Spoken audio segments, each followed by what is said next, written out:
निर्जला एकादशी का महत्व। एकादशी व्रत हिंदुओं में सबसे अधिक प्रचलित व्रत माना जाता है। वर्ष में 24 एकादशियां आती है, किंतु इन सब एकादशियों में श्रेष्ठ शुक्ल एकादशी सबसे बढ़कर फल देने वाली समझी जाती है, क्योंकि इस एकादशी का व्रत रखने से वर्ष भर की एकादशियों के व्रत का फल प्राप्त होता है।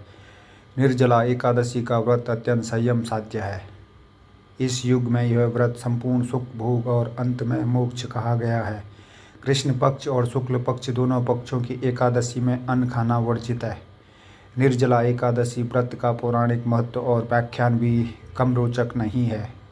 जब सर्वज्ञ देव वेद व्यास ने पांडवों को चारों पुरुषार्थ धर्म अर्थ काम और मोक्ष देने वाले एकादशी व्रत का संकल्प कराया था, तब युधिष्ठिर ने कहा, जनार्दन, ज्येष्ठ मास के शुक्ल पक्ष में जो एकादशी पड़ती हो, कृपया उसका वर्णन कीजिए। भगवान श्री कृष्ण ने कहा, हे राजन, इसका वर्णन परम धर्मात्मा सत्यवती नंदन व्यास जी करेंगे, क्योंकि ये संपूर्ण शास्त्रों के तत्वज्ञ और वेद वेदांतों के पारंगत विद्वान हैं।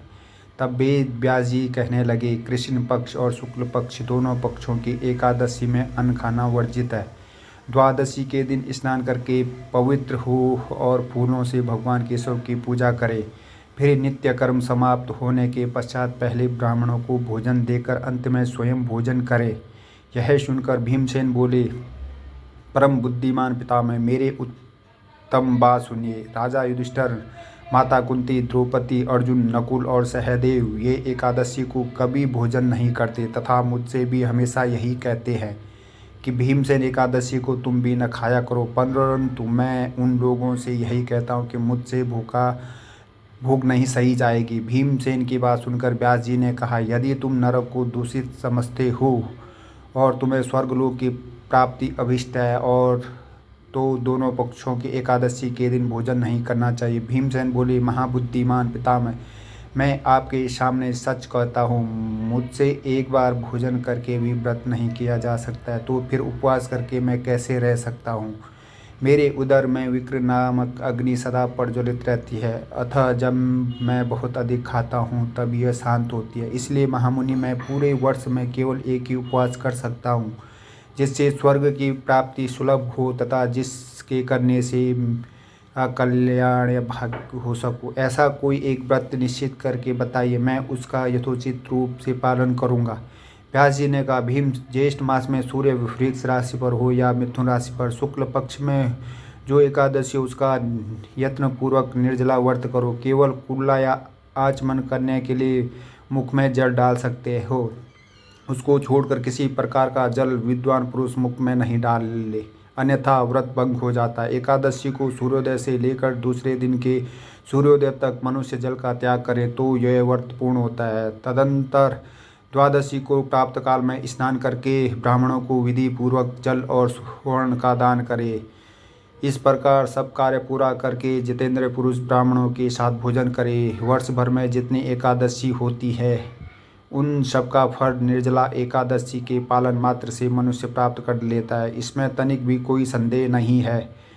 शंख चक्र और गदा धारण करने वाले भगवान केशव ने मुझसे कहा था कि यदि मानव सबको छोड़कर एकमात्र मेरी शरण में आ जाए और एकादशी को निराहार रहे तो वह सब पापों से छूट जाता है। एकादशी व्रत करने वाले पुरुष के पास विशालकाय, विकराल आकृति और काले रंग वाले दंड पासधारी भयंकर यमदूत नहीं जाते। अंतकाल में पीताम्बरधारी सौम्य स्वभाव वाले, हाथ में सुदर्शन धारण करने वाले और मन के समान वेगशाली विष्णुदूत आखिर इस वैष्णव पुरुष को भगवान विष्णु के धाम में ले जाते हैं। अतः निर्जला एकादशी को पूर्ण यत्न करके उपवास और श्री हरि का पूजन करो। स्त्री हो या पुरुष, यदि उनसे मेरु पर्वत के बराबर भी महान पाप किया हो तो वह सब एकादशी व्रत के प्रभाव से भस्म हो जाता है। जो मनुष्य उस दिन जल के नियम का पालन करता है वह पूर्ण का भागी होता है। उसे एक एक पहर में कोटि कोटि स्वर्ण मुद्रा दान करने का फल प्राप्त होता सुना गया है। मनुष्य निर्जला एकादशी के दिन स्नान, दान, जप, होम आदि जो कुछ भी करता है वो सब अक्षय होता है। यह भगवान श्री कृष्ण का कथन है। निर्जला एकादशी को विधि पूर्वक उत्तम रीति से उपवास करके मानव वैष्णव पद को प्राप्त कर लेता है। जो मनुष्य एकादशी के दिन अन्न खाता है वह पाप का भोजन करता है, इस लोक में वह चांडाल के समान है और मरने पर दुर्गति को प्राप्त होता है। जो ज्येष्ठ के शुक्ल पक्ष में एकादशी को उपवास करके दान करेंगे वे परम प्राप्त को प्राप्त होंगे। जिन्होंने एकादशी को उपवास किया है वे ब्रह्म हत्यारे, शराबी, चोर तथा गुरुद्रोही होने पर भी सब पापों से मुक्त हो जाते हैं। कुंती नंदन, निर्जला एकादशी के दिन श्रद्धालु स्त्री पुरुष के लिए जो विशेष दान और कर्तव्य विहित है उन्हें सुनो। उस दिन जल में शयन करने वाले भगवान विष्णु का पूजन और जलमयी धेनु का दान करना चाहिए अथवा प्रत्यज्ञ धेनु या कीर्तिमयी धेनु का दान उचित है। पर्याप्त दक्षिणा और भांति भांति के मिष्टानों द्वारा यत्नपूर्वक ब्राह्मणों को संतुष्ट करना चाहिए। ऐसा करने से ब्राह्मण अवश्य संतुष्ट होते हैं और उनके संतुष्ट होने पर श्री हरि मोक्ष प्रदान करते हैं। जिन्होंने शाम दाम और दान में प्रवृत्ति हो श्री हरि की पूजा और रात्रि में जागरण करते हुए इस निर्जला एकादशी का व्रत किया है उन्होंने अपने साथ ही बीती हुई 100 पीढ़ियों को और आने वाली 100 पीढ़ियों को भगवान वासुदेव के परम धाम में पहुंचा दिया है। निर्जला एकादशी के दिन अन्न, वस्त्र, गौ, जल, शैया, सुंदर आसन, कमंडल तथा छाता दान करना चाहिए। जो ज्येष्ठ तथा सुपात्र ब्राह्मण को जूता दान करता है वो सोने के विमान पर बैठकर स्वर्गलोक में प्रतिष्ठित होता है। जो इस एकादशी की महिमा को भक्तिपूर्वक सुनता है अथवा उनका वर्णन करता है वो स्वर्गलोक में जाता है।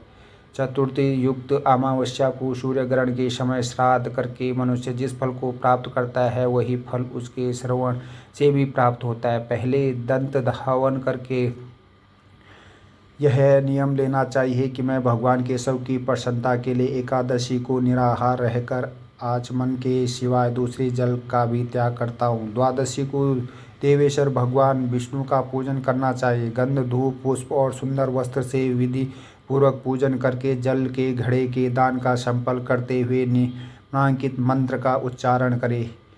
संसार सागर से तारने वाले हे देव हरि के इस जल के घड़े का दान करने से आप मुझे परम गति की प्राप्त कराइए। भीमसेन, ज्येष्ठ मास में शुक्ल पक्ष की जो शुभ एकादशी होती है उसका निर्जला व्रत करना चाहिए। उस दिन श्रेष्ठ ब्राह्मणों को शक्कर के साथ जल के घड़े दान करना चाहिए। ऐसा करने से मनुष्य भगवान विष्णु के समीप पहुंचकर आनंद का अनुभव करता है। तत्पश्चात द्वादशी को ब्राह्मण भोजन कराने के बाद स्वयं भोजन करे। जो इस प्रकार पूर्ण रूप से पाप नाशिनी एकादशी का व्रत करता है वो सब पापों से मुक्त हो आनंदमय पद को प्राप्त होता है। यह सुनकर भीमसेन ने भी इस शुभ एकादशी का व्रत आरंभ कर दिया है। तब से यह लोक में पांडव द्वादशी के नाम से विख्यात हुई है।